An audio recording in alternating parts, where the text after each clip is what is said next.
I'd like to call to order the Monday, February 6th meeting of the Monona City Council. Will the clerk please call the roll? Alder Wood. Here. Alder Thomas. Here. Alder Rademacher. Here. Alder DePula. Here. Alder Holmquist. Here. Alder Moore. Here. Mayor O'Connor. Here, please rise for the pledge. The United States of America, and to the republic for which it stands, one nation, under God, indivisible, with liberty and justice for all. Is there anyone online who wishes to speak tonight? Or on Zoom? Marina, did you want to? Yeah, you're on mute. Yes, I do. I want to address the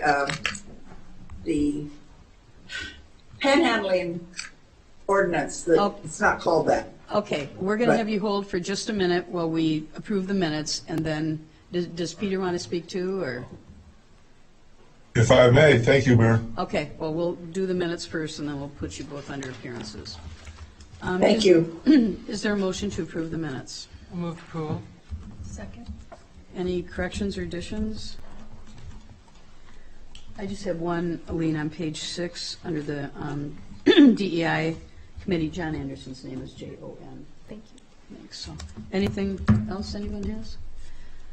If there's nothing else, all in favor say aye. Aye. Opposed? Minutes are approved. Moving on to appearances. We have 2 tonight. I'm not sure if we have anyone else. We haven't received an email from anyone else. So, Marina, would you like to start? Yes, my name is Marina Kale. I live at 6302 Southern Circle in Monona. And I would like to address, as I said before, what I call the panhandling ordinance. I've not been at all of the intersections that are listed in the proposed ordinance. I've only seen panhandling, what I call panhandling, at 2. And neither one of those presented to me any kind of danger to anybody. Not to the pedestrian, to the person who was doing it, nor to the drivers of any cars. It seems to me that people who are panhandling are not out there to break the law. They're not out there to break any rules. They're there to get some help that they desperately need, that our community, not just Monona, but all communities around here, across the country, are not adequately facing or helping with. This past few weeks, when it was so snowy, there was a pile of snow on Broadway and on Southern Circle, Falcon Circle, excuse me, that was much higher than any person who would have been standing there. It was high and it was wide. I had trouble seeing oncoming traffic. To me, that would be more of a safety issue than an individual standing there asking for money. I don't personally believe that anybody stands and asks for money in cold, miserable weather unless they really, really need it. I do think there might be some boundaries placed. For example, I don't think children should be standing with an adult. And I don't think people should be stepping out into the street to either receive money or to receive money. I've been in other places, other countries, other cities where people are standing out there trying to wipe your windshield or knocking on your window. That has not happened to me here, and I don't know if it has happened to anybody else. I would suggest that if you're going to consider a proposal like this, that you get really data. I mean, have somebody really count the numbers of times it occurs, where it occurs, how dangerous it appears, maybe even filming it. If the police do feel that it's a danger, I think they should have evidence proving that it is. And with that, I'm against it. So, thank you. Thank you. Peter? Thank you, Mayor. I sent a note to all of you. I don't want to. If you want to identify yourself for the purposes of our audience. Oh, excuse me. My name is Peter McKeever, Southern Circle 6302. I've been in Monona for 34 years. It's hard to believe, but that's how long I've been here. I don't want to repeat everything that I told you in an email, and I appreciate the responses that I've received and conversations I've had with some of you. I think the personal human touch really matters. I think it really matters both to the recipient and to the person who's giving some money. I think it's tremendously rewarding to be able to connect, to be able to say hello and be able to help. It's really alms for the poor. And I think that's just part of the compassion that we need, not just in the community, but in society. There's too little of that. I can donate money to the Salvation Army or someplace, and it's going to go through a bureaucracy, and there will be forms for somebody to fill out, and some portion of the money will be skimmed off to pay for salaries and budgets and things like that. But I think the one-on-one personal connection really matters, and the folks that I see and that I talk to are grateful. They say thank you. They tell me to have a good day. They say God bless me. We comment on how cold it is or how hot it is. I think that's important part of a community and part of, frankly, an important part of humanity. And I understand that this would impact Fill the Boot. I think that's a double whammy because one, I like Fill the Boot, and two, it's raising money for a good cause. And I would hate to have us also lose those funds for that good cause. I also am pretty sure that it's an activity that is community building and for the firefighters. They enjoy team building. They get out to do that. They enjoy it. I think it's a valuable activity, and I would like to see that continue. I don't want it to be hit by an ordinance like this. I just think we're a better community than this. That we can open our hearts and our minds and our wallets to these folks on the few occasions that it happens, and I hope you'll agree with me. And I thank you. I really appreciate the opportunity to speak again. Thanks, Mayor. Thank you. Okay, moving on. There are no other appearances. There's no public hearing. There is no consent agenda. Moving on to council action items, I am going to move some things around, but I was originally thinking about moving this item under unfinished business to later, but since we have people here to hear the discussion and all, I'll keep it where it is. So moving on to item G1A under unfinished business, consideration of ordinance 1-23-762, renumbering sections 335-17 through 335-26 of the Code of Ordinances and creating a new section 335-17 restricting pedestrian activity in street right-of-ways, and this is put forth by the Public Safety Committee. Is there a motion to approve this? So move. Second. Discussion? Alder Thomas? Well, I guess, Yeah, did we want the chief to, chief was going to do a little introduction first, okay?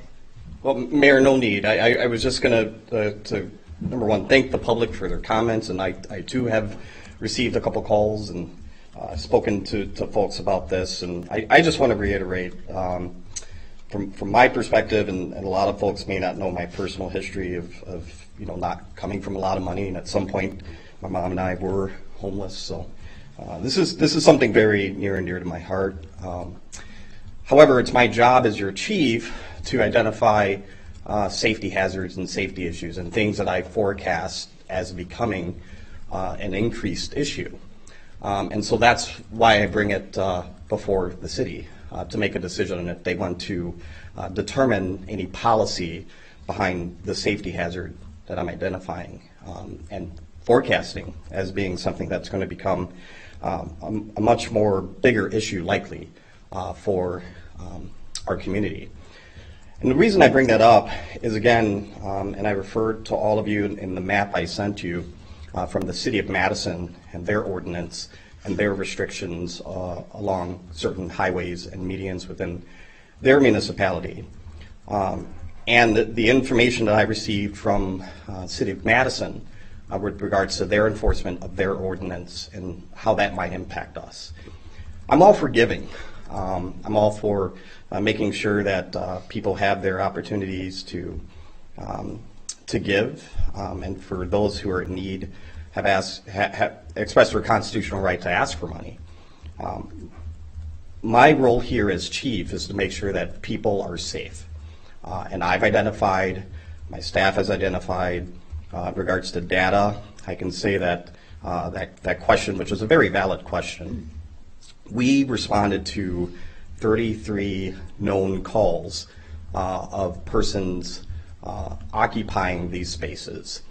That's not to say all the other times that the officers have dismissed calls, and I say dismissed by way of meaning that the officers are already aware of individuals standing in certain places. They already may have checked on them, or it might be an individual who is known to be in that area and was already contacted. It's not necessarily what they're doing in that area, is that they're occupying that space and these certain right-of-way spaces that makes it a hazard. And so the 33 times the officers are responding to concerns about the individual. There was one instance in which an individual was actually cited for aggressive panhandling. So that's the behavior for aggressively panhandling. So walking up, kicking a car, banging on the door, that sort of thing. So, and we can address that any day of the week with this ordinance or not, because that's the specific behavior that's prohibited.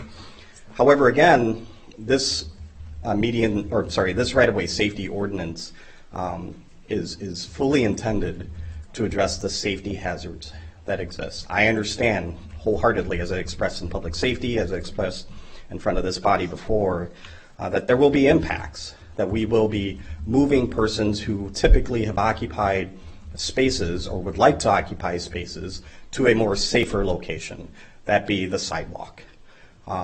They have every right to ask for money or demonstrate or do whatever they'd like in a safer location if this ordinance were enacted.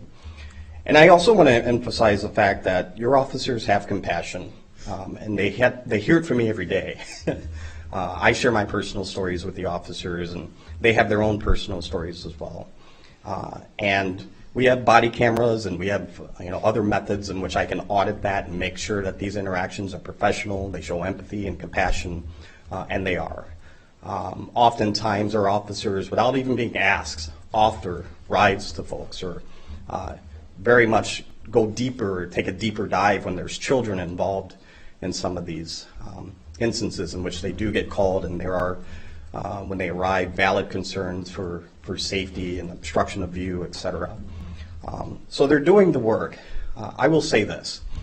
You're the elected body. You have heard probably on both sides of this issue from the people. It's my job as a chief to identify a hazard and to say to you, council, we have this hazard. In my expert opinion, this is going to become a growing hazard. Here is a potential solution. And as you all know, you don't need me to tell you this, it is within your duty to address it any way you'd like. That be not agree or change or not take on this proposed ordinance, or come up with something else that might perhaps be better for this community. So I appreciate all the comments. I'm here to help answer any questions I might be able to answer. I know I've spoken to several of you outside of this council, and really good questions. And Public Safety Committee, we had a very robust conversation about this as well. So it's a hard one. It's a difficult one, but I think it's important enough that that I bring this before you, and it's up to you to decide. Kathy? Well, this is an interesting ordinance. It has had more comments than I would have imagined, both pro and con. I would say, and I, not always emails, but the grocery store conversations, or what you do when you see someone when you're out and about. And my guess is that there are probably 2.5 to 1 that think it's a reasonable ordinance. I like it from the safety standpoint, but I also like it because I think many of these people need more than money. They need services. And I would hope that our police department would do more if they get called or if they see someone, that they could find out what the needs are, and perhaps we can make some connections for it. And we're not saying you can't be out in the public doing this in Monona. We're saying there are certain areas that are better than others to do it, and the medians and the right-of-way are have the potential of being hazardous. Can we guarantee they're hazardous? No. And there are many people who are concerned with people who have children that they take out there. I don't care how grateful they are for the money. Children don't belong out there in this kind of weather, any kind of weather, sitting there, because you never know when they're going to run out. So I support the public safety view, which is to adopt this ordinance. It can always be modified, but we won't know if it works or if it causes problems if we don't adopt it. So that's my thoughts on it. Thank you. Alder Moore? Yeah, actually, Chief, you mentioned 33 instances. Is it 33 within what time period? That's a very good question. Yes, I should have clarified that. I asked my dispatchers to look at 2022. However, I think it was mid-December in which I made that request last year. So all of 2022. Okay. And were there 33 specific to the places that you're talking about now having this ordinance, or was it 33 all over the city? All over the city. However, there have been none in which are not covered under this proposed ordinance. Okay. And then my last question is, are you aware of, let me just say that I do have concerns about this, and one of the things that I'm also concerned about is the fines involved.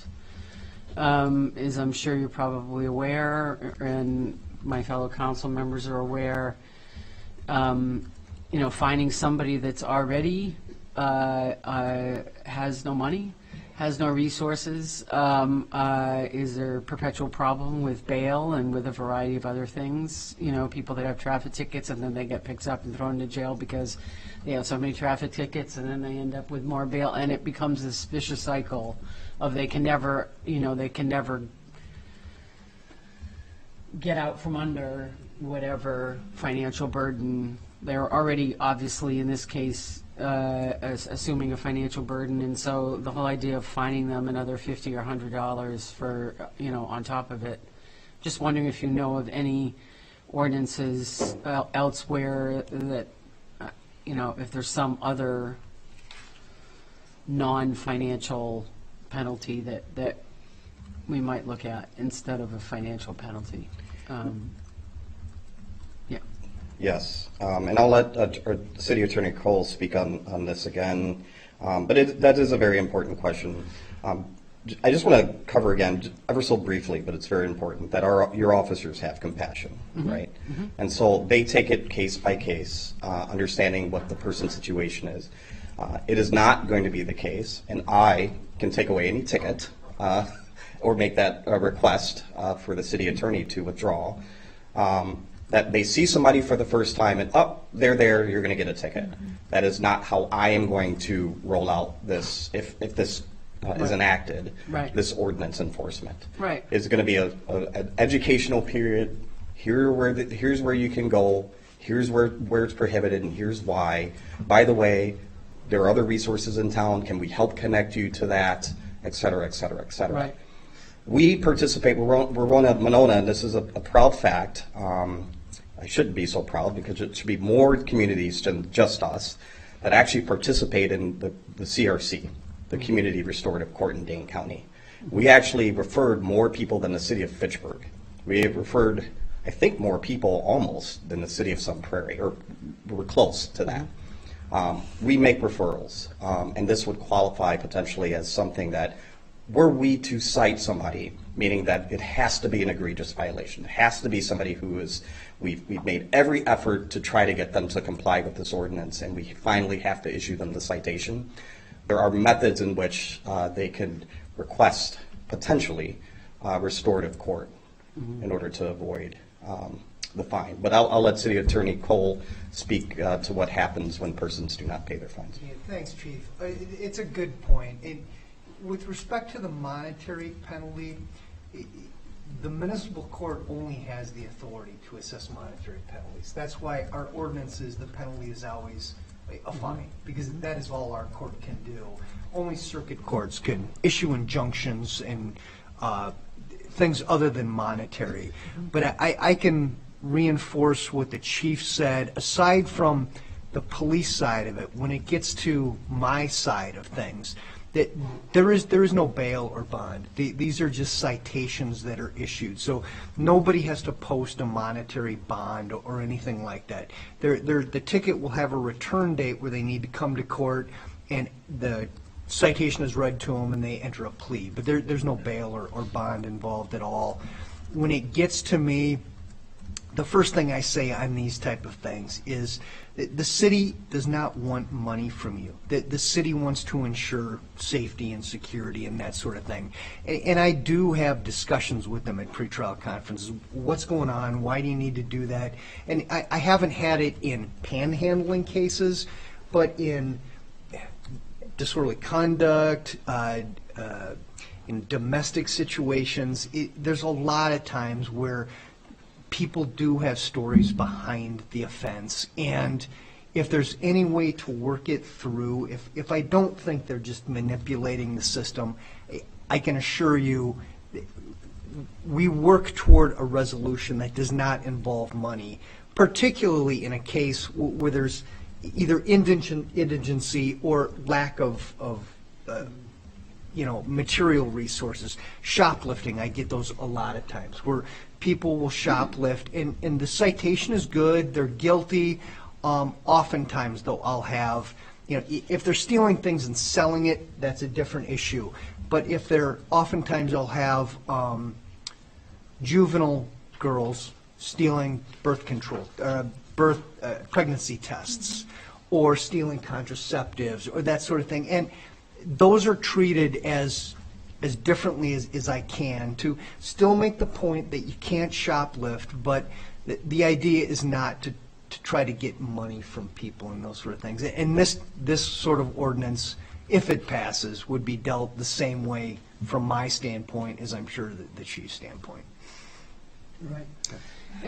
Please understand, I'm not suggesting that a bail would be involved, but there is a horrendous history, an absolutely horrendous history of people that are not just homeless, but people, obviously individuals of color or impoverished people or whatever are, they rack up a series of tickets and ultimately end up in a bail situation, which only exacerbates it more.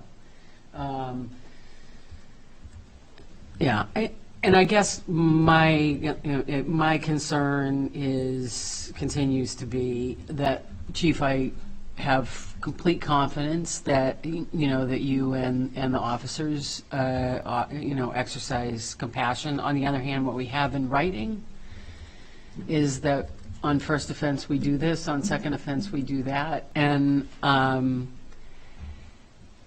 just concerned that the reliance, I know we do this in a million other ways, but, I know you know what I'm going to say, which is that, you're not always going to be here, and the officers that we know and respect are not always going to be here, and so I'm comfortable with sort of leaving it to the good graces, knowing that we have good people and no sweat, and having something much more litigious in writing. I had one question. Of those, how did the 33 calls get initiated? Is that citizen complaints calling in? Yes. Okay, interesting. So I'm not going to support the ordinance. I mean, it's not an ideal situation to have people standing out in the street asking for money. But I think as the point was made by the Peter McKeever and Marina call that, they wouldn't be out there if they weren't in desperate need, dire need from whatever collection of circumstances. To do that, I think punishing that behavior, and I have no doubt that our police department would approach it just as the chief has described, and likewise the city attorney. But as Alder Moore was saying, we're putting it in writing that there's a violation, there's a fine. I think on balance, there's likely to be significantly more harm from that impact on really marginalized people who may already be in the system, and it just adds to that burden. Then I think that will cause more problems than we would avoid. I guess I don't perceive that there's a significant safety problem from people panhandling in the median. So. Alder DePula? I agree with Doug. I'm probably not going to support this ordinance where you're experiencing a housing crisis in Dane County that everyone knows about. It's consistently pushing people and housing out of reach for many. Again, I don't think people are doing this because it's a proud thing for them to do or something that they feel good about. It's a necessity. And I think until we have services in place that can address these things and housing that's more affordable, that I just can't. I can't support it. I think we're penalizing people that are already at the end of the rope. Anyone? Alder Holmquist? Yeah, my concern actually goes back to the map, and it has to do with the road actually into the residential neighborhood on Bridge Road. Although I don't sense support from the larger council, I would propose an amendment to edit the map for Bridge Road all the way north to where it meets Winnequa Road, and from Winnequa up to Frostwoods be taken off the map. Just following along here. Okay. I would need a second. That's an amendment? Yep. I'll second. You need a second? Yep. Could you Second. repeat it? Sure. Could you repeat it? Yep, it's to edit the map. Currently, it indicates all of Bridge Road, which actually is inconsistent with the map that was shared previously. And I'd like the amendment was to edit it to only have Bridge Road included until it meets Winnequa Road, and from Winnequa Road north would be taken off the map. Okay, so we have a motion and a second. Yep. Is there any discussion?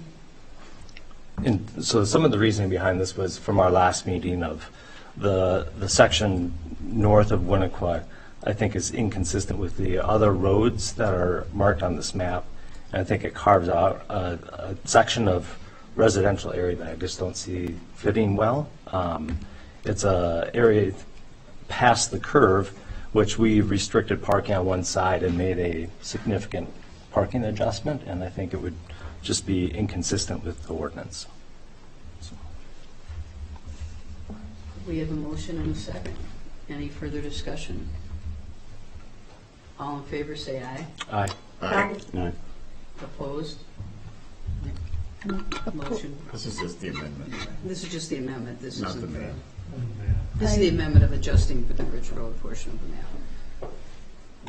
So I don't see how the amendment is strong enough to change. Doug? Yeah. I mean, you can, so you always take the amendments first before you go back and vote on the main motion, and so that's why I voted in favor of it, because I think if the ordinance gets adopted, I think At least this the is. amendment least so. makes sense, so.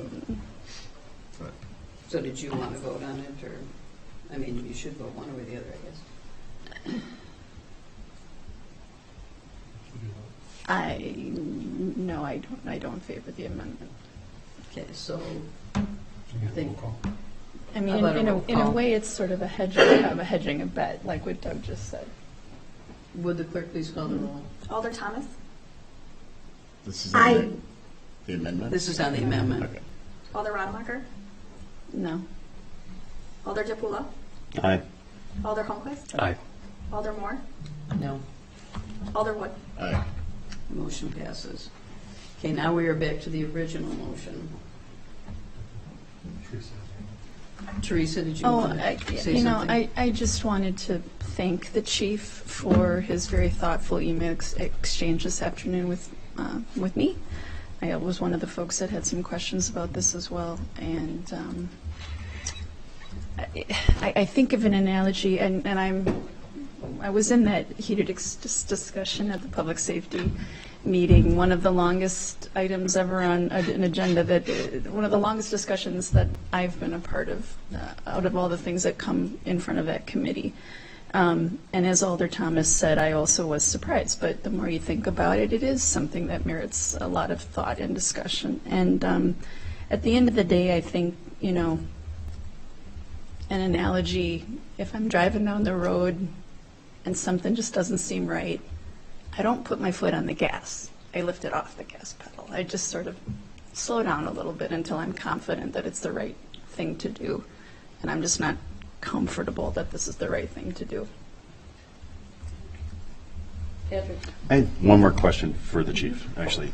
The nature of the 33 calls that we had, what were they about? Were they just because someone didn't like that someone was standing there, or did something actually occur that prompted the call? It's a combination thereof. This is going to sound very cop-like, okay? Sure.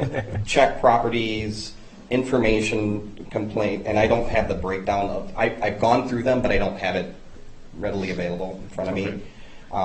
Disturbance, unwanted subject, check welfare, safety hazard, and that seems to be, we only have so many ways to code. Since panhandling in and of itself isn't against the law. Sure. So we only have so many ways to code it. So people are calling not necessarily that somebody's panhandling. They are. There's certainly some people who are, and we inform them it's not against the law. But when we're responding to things, it's because it's more than just that.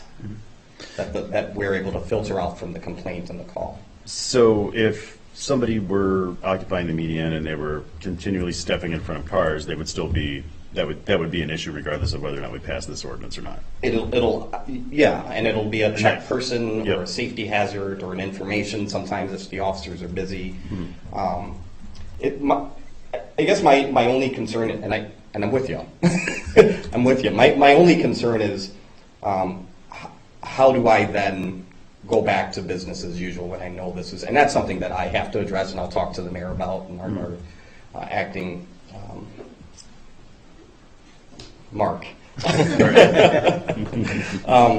It is just that. I mean, it's now been deemed as lawful behavior, has been lawful behavior. It's been recertified as sort of lawful behavior to occupy that space. You want your officers dealing with something else. And we will go to check welfare. Obviously, we're not going to ignore calls about concerns of children, and we're going to go to that. But these everyday calls of people occupying the median and blocking sight lines, I have to determine if we're going to continue to go to those. That's on me, though. Thank you. Sure. Anyone else? Yeah. Teresa? Chief, it's been said in my conversations with folks, and it's just been said that this seems like a preventive measure.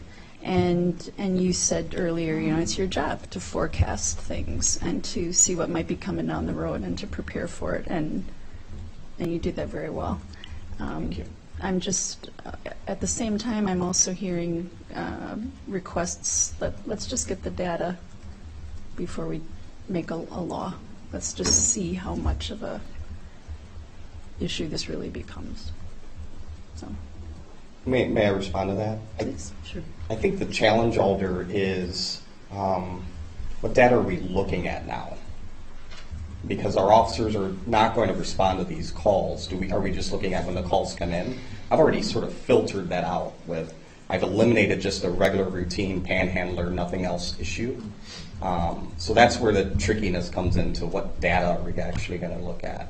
However, I will keep the mayor appraised and the council appraised and public safety if there's a huge influx of these issues that we're now having, what the city of Madison was dealing with when I was there, with people, disturbances in these meetings where people are sort of disagreeing on who was there first. We've gone to a couple of those, but not at the level of what Madison was when they were looking into this ordinance. And just as a reminder, I was part of that process as the traffic captain over there in Madison. So.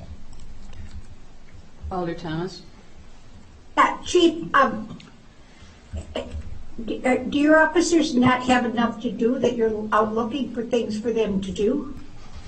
If you... I say that tongue in cheek Yes. because I know that's not true. Yeah, I'm sorry. Go ahead. If I portrayed that, absolutely not. No, you didn't say that, but that's, it is, to me, I look at this and say, sometimes I see a problem, sometimes I see some good that could come of it, but I don't see you trying to add to their workload unless you, as the chief, think this is a necessary thing to do. That's what I'm trying to point out. Why would you ask for something more for already what I call overworkers, stretched officers, unless there was a real need for it? That's my point. Well, thank you. You're right. I don't think that any one of my officers are cheering me on to say, yes, we want more work, to be able to have to now enforce an ordinance that's not on the books. However, I want to be able to, and I will, and you will, to sleep at night knowing that our city's safe and knowing that we're not going to have a car cream off the road and hit somebody in the median, which has happened in other communities in Wisconsin. So we will just do a better job of checking on folks that appear to be new and making sure they know that there's safer places, and leave it up to them if they want to decide to move elsewhere that's safer. Anyone else? Roll call vote. Thank you. Everyone has spoken who wants to? Okay, will the clerk please call the roll? Alder Rademacher, No. Alder DePula, No. Alder Holmquist, Aye. Alder Moore, No. Alder Wood, No. Alder Thomas. Aye.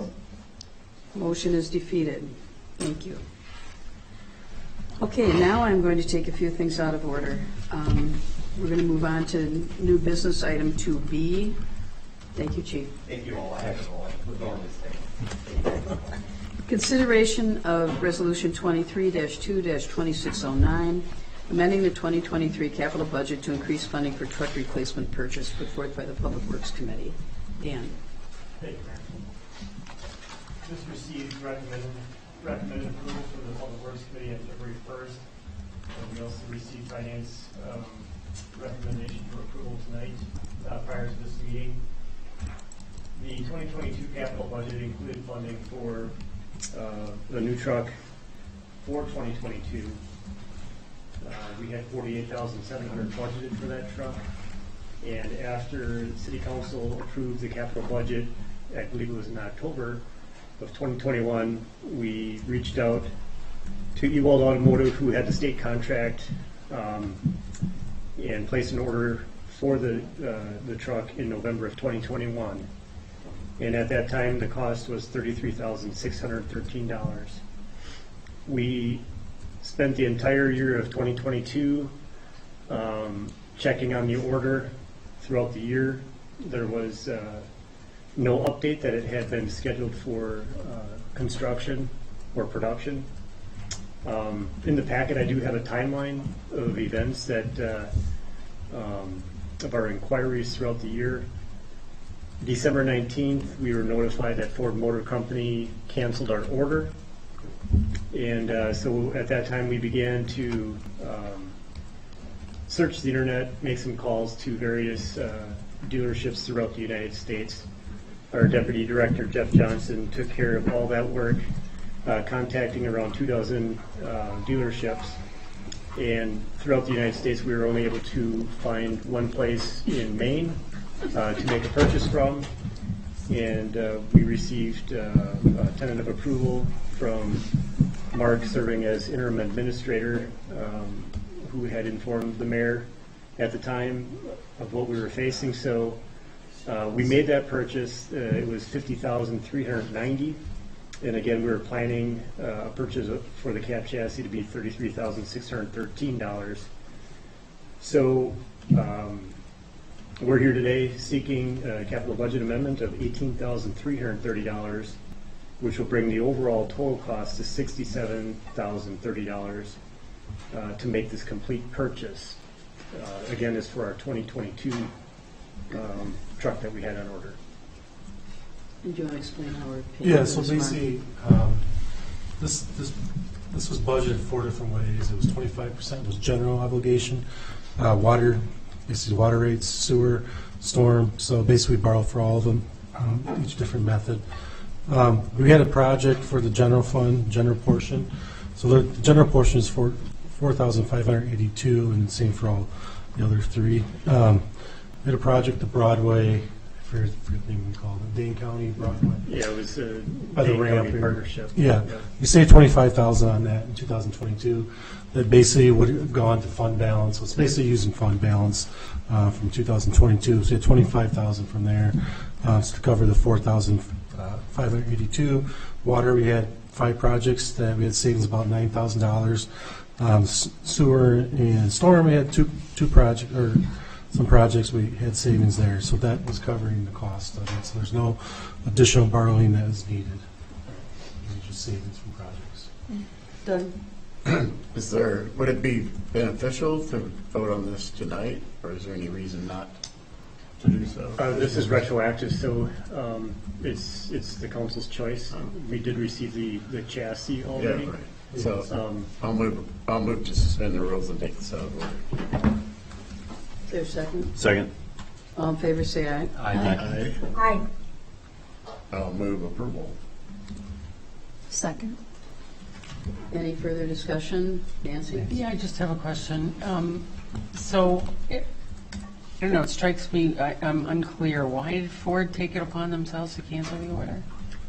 Ford was behind in production the entire year. They were short on materials. When you place an order in November of the previous year, you're in line pretty quick. And previous to last year, if we were to order in November, we would have that truck by April. We went the entire year without reaching production. And I can't speak for Ewald, but based on the comments that we received all throughout the year, it was never scheduled for production, and they didn't have the material costs, meaning I believe the microchips that were needed for the truck. So what happened was, I think it was basically around the November timeframe, they canceled the contract pricing at the state level for these vehicles because the manufacturers couldn't meet the production. So it was right after we received word on December 19th where Ewald reached out to us, and they're basically still offering a state price even though a contract wasn't in place because it was terminated. I'll be getting into it on my next item here for the 2023 truck. But basically, we typically experience really good government discounts, on average about $12,000 to $13,000. I think based on the new pricing, those discounts are still there, but we're only talking like $2,000 to $3,000. The contract with the state still hasn't been updated for new vehicles. They're doing what they can to get you in the queue, but I'll explain a little more for the 23 truck on the next agenda item here. But we do have another order for the 23 truck. We had until January 13th to get that in, Right. just to guarantee our spot in production. We didn't lose our spot in the production line, but they're not guaranteeing the price or production. Right. So rather than have two vehicles be one of them 2 years behind, another one a year behind, we I went to Mark and worked on getting the pre-approval to buy this truck because it was the only one that we found in the United States that was not committed to a sale. And Jeff had checked about 24 dealerships throughout the United States that either they didn't have any on the lot or everything they had was spoken for. This was the only cab chassis that wasn't spoken for. And this is the only type of truck that you can purchase? I mean, look, please understand, I joyed, as you know, I've said it before at the meetings, I'm overjoyed that you consistently come in under budget on your project so that we have this money without having to dip further into things. So I totally appreciate the fact that we have the money on the one hand. On the other hand, I love, being a Yankee at heart. I love to be able to bank money as opposed to spend it when I can. So I'm just, is this Ford so special that? Well, Chevrolet did the same thing. Okay. I contacted the Chevy so I'd dealer. ask. Good answer. Yeah. Okay. Chevy couldn't honor the prices either. Okay. So I think the pinch was not just with Ford, it was with manufacturing in general. I think the computer chip issue was shared equally in pain among all the manufacturers, at least in the United States. So. Okay. All right. Well, if there's a way to save on delivery, getting it back from Maine, I'm happy to get behind it. We'll keep it in mind for next time, but thank you. Did anyone else have a question? Okay, hearing none, all in favor say aye. Aye. Opposed? Motion passes. Thank you. Next, item B, consideration of, it's now item B. Consideration of Resolution 23-2-2610, amending the 2023 capital budget to increase funding for dump truck purchase, also put forth by Public Works Committee. Thank you, Mayor. Dan. Yep. So I spoke a little bit about this just before. This item was also approved February 1st by the Public Works Committee, and again this evening at Finance for the recommended approval. It's the same type of chassis that we talked about just now, the same size truck.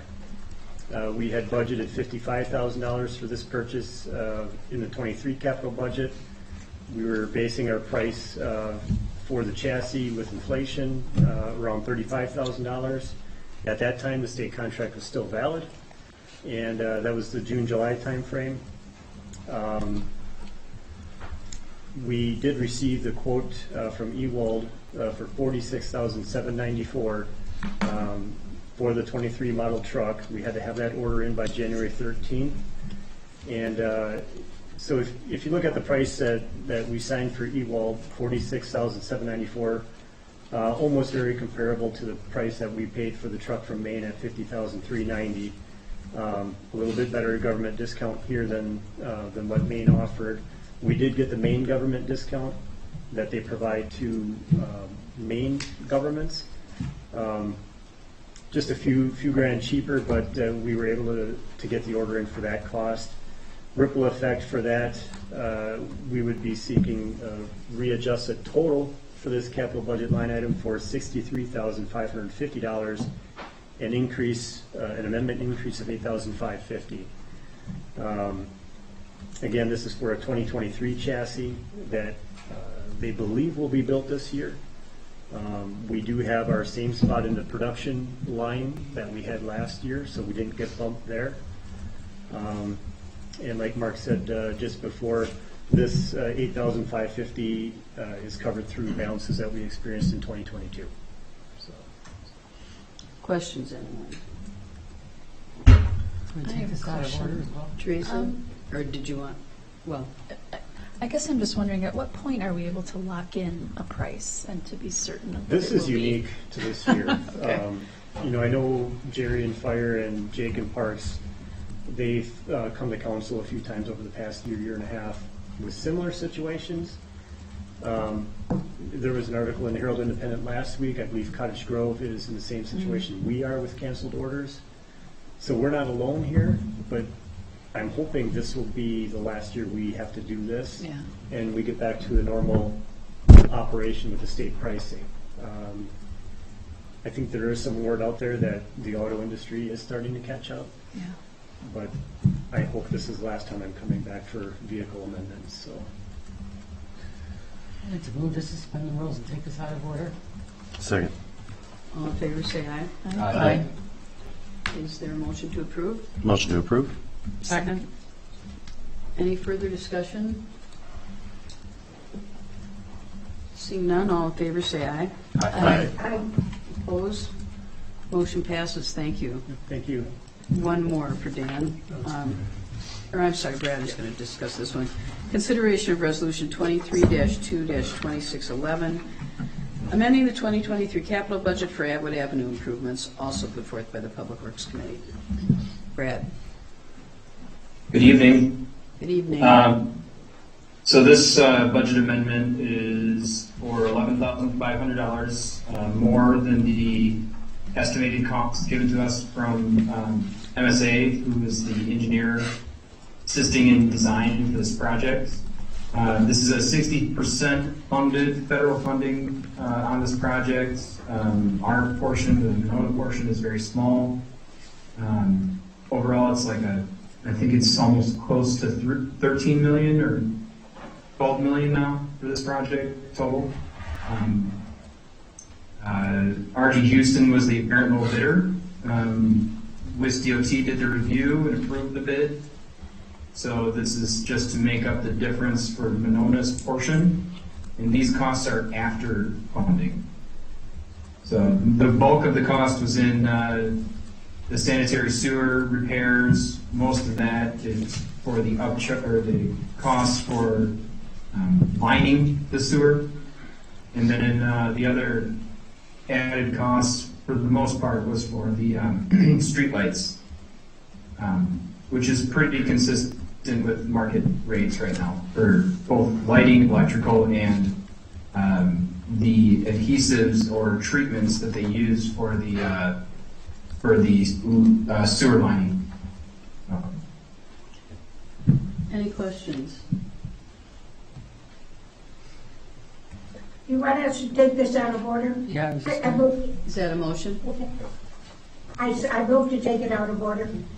Is there a second? Second. All in favor, say aye. Aye. Aye. Move approval. Second. Any questions? Doug? Well, as you had commented, I think in finance, I was happily surprised when I saw this on the agenda and then looked that it was only 11,500 on a pretty significant project. So. Anyone else? All in favor, say aye. Aye. Opposed, motion passes. Thank you. Thank you. Thank you, Dan. Thank you. Okay, now we are going to move back up to the beginning of new business. Item 2A, consideration of ordinance 2-23-764, rezoning 5105 Monona Drive from Retail Business District, RV to Community Design District, CDD, for the construction of a multifamily development put forth by the Plan Commission. This, I think that's it. No. No. it's actually-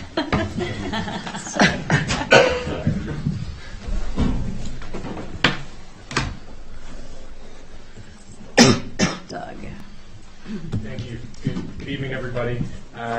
The request here is rezoning approval of the parcel of 5105 Monona Drive, currently vacant and was formerly the Jiffy Lube site. The purpose of this would be constructing a multifamily building on the property, and I'm joined by the developer this evening, and I think we've got at least one other on the call as well. The current zoning for the site is retail business district and only allows for ancillary residential, and the requested change is to change to community design district, which is the most flexible district that the city has and would allow for future uses as well as that is proposed by the developer. This was the preferred option from the Plan Commission to provide that flexibility moving forward. At this point, the proposal is a multifamily project with a retail facade rather than dedicated retail space, but the zoning would allow for that to change to commercial without a change of zoning in the future. The 2016 comprehensive plan shows this parcel is vacant and is designated as commercial in the future land use map. Again, calling out sections of the plan. The plan does call for a variety of housing types. As proposed, the plan at this point, all of the plans show a lot of studio units and one-bedrooms, which would offer smaller units and lower rents than those of larger units, 2-bed or 3-bed, for example. And again, it also encourages infill development on vacant parcels, which the proposal would do. This was considered formally at the Plan Commission meeting on January 23rd and received unanimous vote in favor of recommendations to the council. Thank you. Questions, anyone?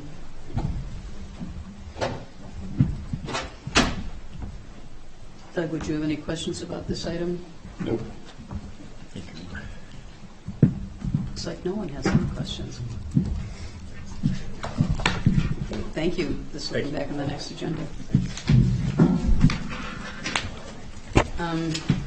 Now we're going to move to the closed session piece. Now, I'm just thinking about Nate being here to speak. Is he going to be in the closed session? No, it doesn't. So he'll be speaking afterwards. Yeah. Here, Bill, how do you want it? Well, why don't you make the announcement, and then before the vote to go into closed session, they can do their They presentation. can do their thing. Yeah. Okay. So make the, but we're going to vote on this, so we don't want to. We're still voting tonight's first reading. Yeah, you can Oh, just. but the convening closed session is what I mean. Right, so we're on item F now. They can come and present. Okay. And then after their presentation, you can read the notice, and then if the council wishes, we can go into closed Okay, session. so I'm not going to read the item F because it's the vote on the convening closed session. So next up is the Bloom project. And Nate, if you'd like to come up and do your presentation, and then we'll be going into closed session to discuss this afterwards. Okay. I don't have a formal presentation because we're just here for the development agreement tonight. Okay. So previously we went to CDA back this fall and received approval, and then have been negotiating with Bill and Tom on the final agreement. And I think we've come to a final agreement between the parties. And so now we're here for our first read of the development agreement for the Bloom. Okay. Bill, did you want to say anything about this? Thank you. I just for the members of the public and anybody listening in, I'll just summarize the development agreement that is up for consideration. This would be for a proposed development at the corner of Monona Drive and Dean Avenue, a 4-story mixed-use development, 83 apartment units, 8 townhome units, and a 10,000 square foot of commercial space. Under the agreement, the developer would agree to build a development that, upon completion, would have a guaranteed value of $27,231,818 for purposes of tax incremental financing, and they would agree that 27 million. No, that's What did I okay. say? We'll just $27,000. Doesn't change what's on paper. $27,231,818. The completion deadline would be January 1 of 2026. In exchange for that, the city would convey a parcel owned by the city at 4603 Monona Drive for $1 to the developer, and the developer would receive tax incremental financing on a pay-go basis equal to 70% of the increment that the city receives, up to a maximum of $2,970,000. That's just a brief summary of the plan that was negotiated between the developers, the CDA, and myself, CDA chair. Did you want to add anything to that, Nate, before we go into closed session? No. Okay. All right, then we're going to convene in closed session under Wisconsin Statute Section 19.85, paren 1, paren E, deliberating or negotiating the purchasing of public properties, the investing of public funds, or conducting other specified public business whenever competitive or bargaining reasons require closed session. This is referring to the development agreement with Springhaven Avenue LLC. Is there a motion to go into closed session? So moved. Second. Will the clerk please call the roll? Alder Tapula. Aye. Alder Holmquist. Aye. Alder Moore. Aye. Alder Wood. Aye. Alder Thomas. Aye. Alder Rademacher. Aye. We are in closed session. Just a second.